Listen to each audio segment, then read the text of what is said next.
Bueno, y ahora sí, estamos en el piso con Victoria Donda, presidenta de la Comisión de Derechos Humanos del Parlasur, que le agradecemos estar con nosotros, que sabemos que corrió por toda la ciudad, la vimos temprano en Comodoro Pi, después se atoró en el subte, se subió un taxi, llegó, Celeste la buscó, bueno, estás acá. Estoy acá. Bienvenida. Muchas gracias. Esto es Seba TV. Muchas gracias. Te presento a nuestro estudio. Tenía muchas ganas de venir. Sí, ¿no? Un gran esfuerzo este canal, compañero, así que ya haremos videos recomendando que se sumen, que se suscriban. Bueno, bien por eso y ojalá sí pueda crecer un montón. Recién decía, estuviste a la mañana en Comodoro Pi. Estuve a la mañana en Comodoro Pi, sí. ¿Cómo viste eso? ¿Con qué sensación te fuiste? Estuvimos charlando acá un poco del tema. ¿A vos qué te pasó? Lo que me pasó es, primero, es todo muy doloroso ver a una de las dirigentes políticas más importantes del continente y del siglo, te diría, habiendo sido víctima de un intento de magnicidio, ¿no? Con un juicio que la verdad deja bastante que desear, donde los únicos que estaban sentados ahí eran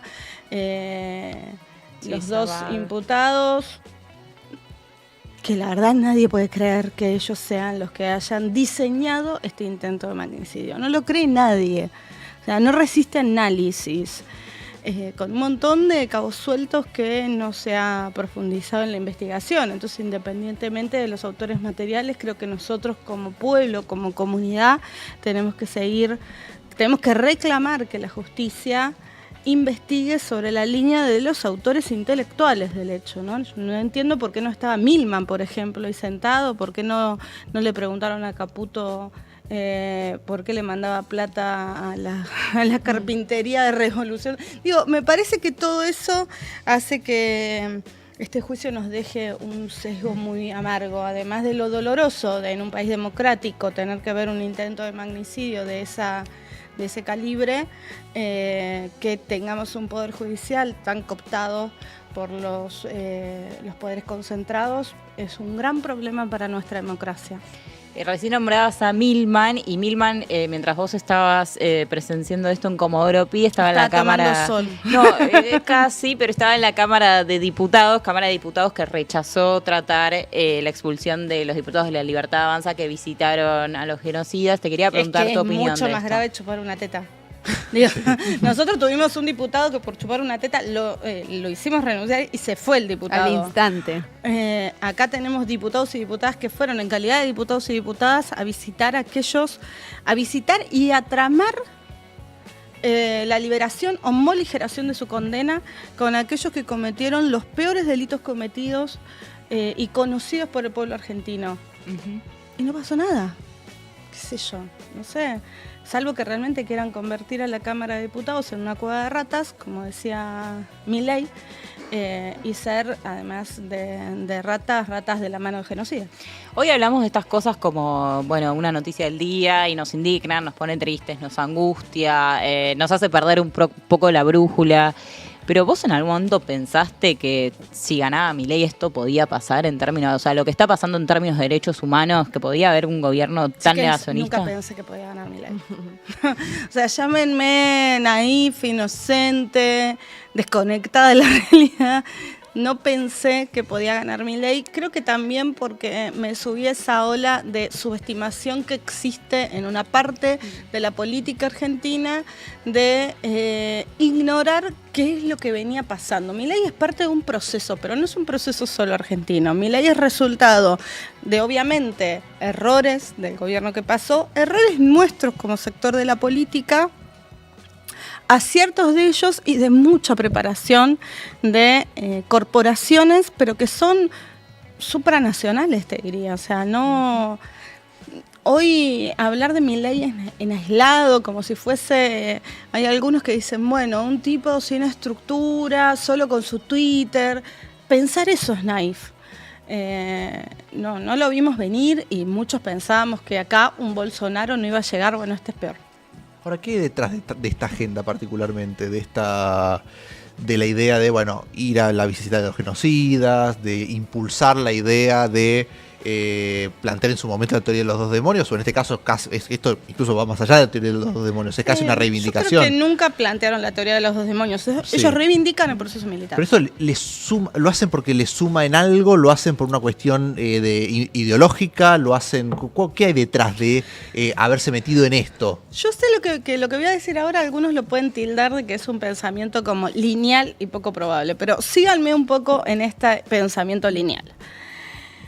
Ellos tienen puntos en común con el último proceso militar, con el gobierno del último proceso militar. ¿Cuáles son esos puntos en común que tienen? El corazón de la dictadura militar fue el proyecto económico. El corazón del proyecto de Milei es el proyecto económico. Veamos los puntos donde más coinciden, más se chocan. Destrucción de la industria nacional. Miren todos los días la cantidad de desocupados y de fábricas que cierran. Pauperización de los ingresos en cada uno de los hogares, de los trabajadores, de los sectores medios y de los profesionales. También venta de los activos nacionales, en este caso como activos no hay tantos, de los recursos naturales. Ese es el corazón de su proyecto económico. Para que ese proyecto económico cierre, necesitan represión. Para eso hay dos cosas, y yo no creo que haya sido inocente la visita a los genocidas con la discusión que quiere meter el ministro Petri, que además todavía sigue siendo del Partido Radical, un partido que hizo mucho por la democracia en Argentina, y esto quiero decirle a los compañeros radicales que todavía reivindican el proceso de Alfonsín, que es una gran vergüenza que Petri siga siendo radical. Petri impulsó y está impulsando la discusión de la modificación de la Ley de Seguridad Interior para que las Fuerzas Armadas puedan intervenir, porque hoy lo tienen prohibido, puedan intervenir en la represión de determinados asuntos internos. Gravísimo. ¿No? Muy grave. Ahora, ¿es casualidad que eso venga junto y de la mano? No, chicos. Lo que ellos tienen que mostrar es que a lo que se comprometieron con ese sector de las Fuerzas Armadas, que hoy está preso y que bancó a Victoria Villarruel para que esté sentada en el Senado, presidiendo el Senado, es que les van a cumplir su promesa. Y la promesa era dejarlos en libertad. ¿Qué sentís cuando ves la noticia que hoy tuvimos en el día de hoy en el boletín oficial, donde se oficializa justamente que el gobierno desmanteló el CONADI, que es la Comisión Nacional por el Derecho a la Identidad, un insumo fundamental para abuelas, para madres, para la búsqueda de nietos, de hijos? ¿Qué sucede con eso? Te voy a decir más, si yo me puedo sentar acá y puedo decir que me llamo Victoria Donda Pérez, es porque me buscaron las abuelas de Plaza de Mayo y porque existía la CONADIS. Lo primero que pienso es cuántos no van a poder decir su verdadero nombre, cuántas trilce, cuántas niñas, hijos de esos adultos no van a poder conocer ni siquiera quiénes son sus verdaderos abuelos, abuelas. Cuántas familias van a seguir buscando a sus hermanos, a sus primos, que son más de 300 en este país. Pero además pienso en Loan, porque ese espacio del Estado estaba destinado también a ser auxiliar de la justicia en los casos en los que se busque paraderos de niños y niñas, no solamente víctimas de la dictadura, niños y niñas que estaba siendo violado su derecho a la identidad. Si a Loan no le está siendo violado su derecho a la identidad, además de privación ilegítima de libertad, además de secuestro y de todas las cosas que debe estar pasando ese niño, no sé, explíquenme para qué está hecho. Para eso está hecho. Entonces, que hoy lo saquen solo muestra el poco interés que tienen ellos en los niños y niñas que son el futuro de este país. ¿Y qué pasa con las investigaciones que estaban en marcha? ¿Se frenan? Lo mismo que hoy. Están frenadas. Todas las investigaciones están frenadas. Entre eso y el ataque que hay sistemático a abuelas de Plaza de Mayo, corren riesgo las investigaciones y la búsqueda de nuestros hermanos y hermanas. Y hablando de desmantelar, ¿no? Así se tiene que hablar, se habla en esta época al menos. ¿Qué opinás del cierre del INADI? Mira, tanto el INADI como el Ministerio de la Mujer son símbolos, y esto quiero decir más allá de de cómo uno pudo llevar adelante la gestión. Y digo esto haciéndome cargo de que uno puede criticar si tal gestión le gustó, tal no, tal cosa de la gestión le gustó más o menos. Uno puede criticar las gestiones porque, digamos, las instituciones están conformadas por hombres y mujeres y somos todos perfectibles. Así que también las instituciones y las gestiones pueden perfeccionarse. Lo que no puedes hacer es destruirlas. Y si las destruiste, tenés que hacer cargo. Entonces, el haber escuchado esta semana hoy, hasta el hartazgo, hablando a un montón de hipócritas sobre la violencia de género y pensar que desmantelaron todas y cada una de las instancias del Estado para poder acompañar a las diversidades y a las mujeres en la defensa de sus derechos, me da asco. Sí, y bueno, y ahora te tengo que preguntar, porque no lo vamos a esquivar, ¿qué opinás de la denuncia de Fabiola Yáñez contra Alberto Fernández?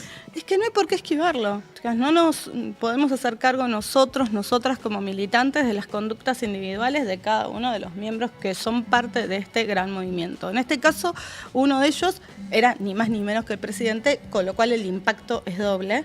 Y esto es así, pero Alberto lo único que ha demostrado es que no solamente fue un inútil como presidente, sino que además fue un hipócrita, un psicópata y me parece también que un golpeador. Entendiendo esto, que hay muchas cosas que uno puede decir son raris, ¿no? Qué sé yo, que el marido de Borghi sea el que le está produciendo el documento, es rari. Ahora, más allá de eso, chicas, tampoco se explica cómo vos dejás a una mujer que ponele le creas a Alberto, que es toda una operación, y que Fabiola es una persona que sufre de alcoholismo y tiene problemas mentales. ¿Cómo la dejaste sola en España con tu hijo de 2 años? No lo explica. Y si es una persona con tanta vulnerabilidad en cuanto a su salud mental, ¿qué es lo que se hizo durante estos años para atender a esa mujer en una situación donde su salud mental está evidentemente afectada? Y si tiene tanta vulnerabilidad, vos como compañero de vida, porque así nos la presentó, no podés profundizar esa vulnerabilidad haciendo los desmadres que se hacían y que parece que hoy están saliendo todos a la luz. Ahora, más allá de la cuestión individual de lo que atañe a Alberto Fernández, ¿cuál es el impacto primero en el espacio político? ¿Cómo se recupera un espacio político de este tipo de cosas? Y cuál es el nivel también de responsabilidad que se le aplica sobre todo el conjunto de la dirigencia? Que vos decís, bueno, son conductas individuales de un presidente, pero que era el líder de un espacio político que era amplio, encima de mucha gente que incluso ingresó al espacio político en ese contexto de alianza del Frente de Todos. ¿Cuál es el análisis en ese sentido? Primero hay que entender que este espacio político reivindica ciertos principios. Entonces sí es cierto que a la derecha la sociedad le exige menos cosas que a nosotros, pero bueno, nosotros sostenemos esas cosas. Entonces nos tenemos que hacer cargo que este tipo de cosas nos van a impactar. Y como nos tenemos que hacer cargo de eso, todos y cada una de nosotras tienen que ser más responsables a la hora de asumir ciertos desafíos, como pueden ser representar a un gobierno nacional y popular en alguna parte de la gestión, ni te digo ser presidente, presidenta o gobernador, gobernadora. Y esto te lo digo también haciéndome cargo que cuando a mí me hicieron una operación, yo primero puse una carta de renuncia a disposición del presidente, pero además después me puse durante los próximos 3 meses después de la operación a desmantelarla, aunque no haya salido en ningún lado. Mostré que estaban mintiendo, mostré que yo no había hecho nada de lo que estaban diciendo. No salió en ningún lado, pero lo pude mostrar en la justicia y si ustedes me preguntan hoy, yo lo puedo decir. Ahora, esa es la responsabilidad con la que cada uno tiene que asumir la gestión, porque esto no significa que no nos van a pasar cosas. Lo que sí creo, y en el caso de este hecho particular, del cual lo acusan a Alberto con bastantes pruebas por otro lado, entre otras cosas escritas por él, me parece que para nosotros, para nuestro espacio político, es un desafío, pero que tenemos que aceptarlo. ¿Y sabes cómo? Profundizando la discusión. Porque la violencia de género no es privativa de un sector de la ideología. Es transversal a todas las ideologías, de izquierda, de derecha, del campo nacional y popular, peronista. Es transversal a las ideologías porque es inherente al patriarcado. Entonces, hay compañeros que les cuesta renunciar a sus privilegios, y yo te diría que a todos, porque nadie te regala sus privilegios graciosamente. Puedes tener algunos compañeros más convencidos que otros de que está mal gozar de esos privilegios, pero no te los da a todos. Eso lo tenemos que discutir nosotras hacia adentro del movimiento, y tenemos que aprovechar estas situaciones donde queda más en evidencia que las debilidades que tenemos hacia adentro del movimiento, luego le hacen mucho daño y son aprovechadas por la derecha. Pienso un poco en las pibas y pibes que se sumaron en su momento a militar al kirchnerismo, tal vez después del 2001. Pienso en las pibas que se sumaron a militar con la ley del aborto. Pienso mucho en eso y me cuesta mucho pensar en los que se vayan a sumar ahora. Sí. ¿Qué pasa? Claro, como ¿qué pasa Bueno, para te el diría futuro? que ahora es más fácil que cuando estaba Alberto gobernando, porque ahora está Milei de última, Claro. al frente estamos nosotros. O sea, Claro, si no podemos pero- enamorar, estamos complicados. Pero estamos, o sea, ¿está la dirigencia del peronismo preparada para enamorar? ¿Puede enamorar ahora o está apagando el fuego? No, yo creo que el peronismo puede enamorar porque de hecho es un proyecto de futuro, porque es un proyecto político que tiene pasado, tiene historia, pero tiene futuro. Y el futuro hay que construirlo, porque se tiene que construir todos los días, no está construido, no es que vos tenés a dónde llegar, es la construcción que tenemos que tener desde quienes tenemos todavía nuestras banderas en alto y ese sueño de justicia social. Y por eso también hablo del feminismo. Yo creo que el feminismo es una gran deuda del peronismo y que el peronismo tiene que entender que hoy el feminismo le plantea un gran desafío, que es aceptarse como un movimiento político que también es feminista, porque si el peronismo no es feminista, va a dejar de existir. El peronismo sin justicia social no existe, y la justicia social sin feminismo tampoco. Bueno, hoy Cristina dijo Que no es feminista y se la acusó mucho en redes sociales, no me acuerdo la frase literal, tal vez vos la tenés mejor, por decir algo así como que el feminismo a ella en el momento del atentado no la había acompañado y bueno, No, en el Previo, la claro. violencia política. en la violencia política previa, perdón. Se la acusa mucho en redes por esa frase. ¿Vos qué opinas de esto? Yo opino que si ella no, vos no podés incorporar una categoría política a los golpes a una persona que no lo siente, y por historia, por generación, de hecho lo dijo, en mi generación eso no está, yo soy peronista, Claro. Lo que pasa es que creo que al definirse peronista se define también como feminista. Si vos me preguntás a mí, ¿qué es el feminismo? Y yo te digo, a mí ese feminismo blanco, europeizado de los 60, y no me identifica, tampoco me hubiese sentido parte del feminismo, por eso creo que somos feministas y que hay feminismos, no feminismo solamente en singular.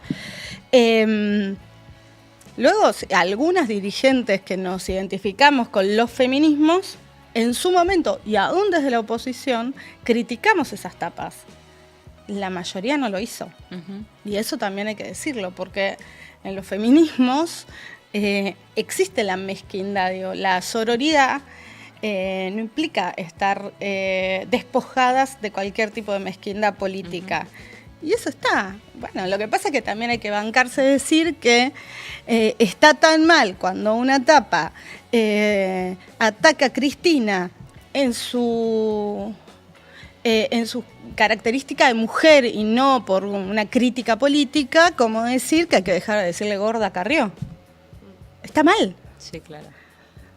O borracha a Bullrich. Miren, la verdad es que yo creo que Bullrich tiene un montón de cosas para criticarle. Ahora, ¿por qué la criticamos por conductas individuales? ¿A cuántos funcionarios, hombres, varones, que les gusta escabiar, conocés vos que les digamos borrachos? No, no lo hay. Bueno, eso con las mujeres nos pasa más seguido.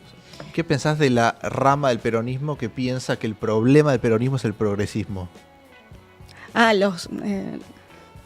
Decilo. Lo voy a decir, los morebobos que decían, ay, perdimos culpa del feminismo. Defendete, Vicky. Los morebobos. No perdimos por culpa del feminismo, perdimos por culpa de machirulos como ustedes. Ese es el problema. El problema no es el feminismo, el problema son los machirulos que se encaman con cualquiera que se les cruce por el solo hecho de detentar poder. El problema es que los machirulos no quieren renunciar a sus privilegios y en el mejor de los casos quieren seguir viviendo en el país de sus abuelos. Bueno, por más nostálgicos del peronismo que sean, ese peronismo del 45 no vuelve más.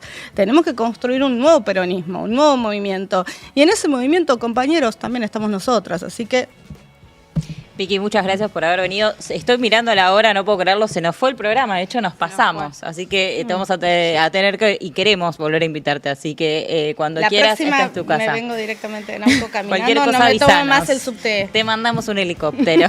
Bueno, chicos, nos vemos mañana, 4 de la tarde. Gracias. Gracias a vos. Nos vemos. Adiós.